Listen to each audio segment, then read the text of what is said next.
Hello.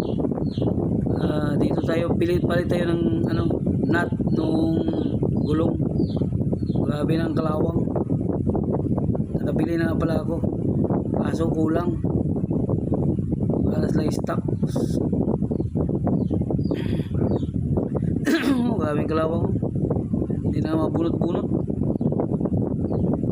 Delikado, hindi na matanggal. Kaya binilhan ko na.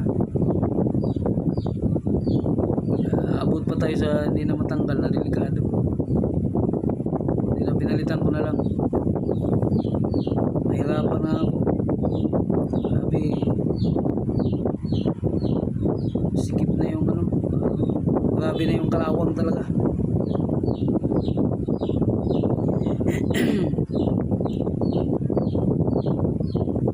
Hirapan ako sa isa. Apat na yan. Bili nga pala ako ng 50 yata isa niyan. Bawat isa, tapos gulong 1,000 yata yung apat na gulong kasi 50 yung isa eh.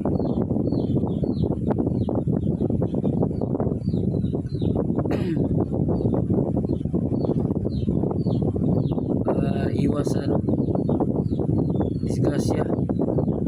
Mura, takbo tayo, bigla lamang yan, hindi mo napalitan. Kado tayo,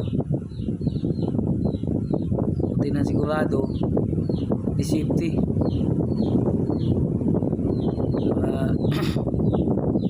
Kahit ganyan man lang yan, at least ginagamit araw-araw. Layo tayo sa peligro.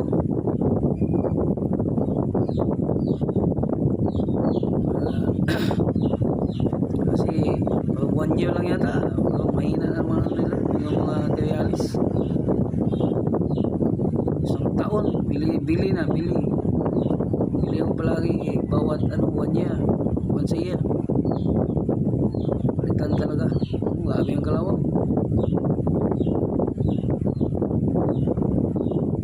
Kailangan pumapukin kasi yung kalawang grabe na. Ayan, 5 yan, 50 isa, 250 bawat gulong. At least okay na, at least bago. Okay, hanggang dito.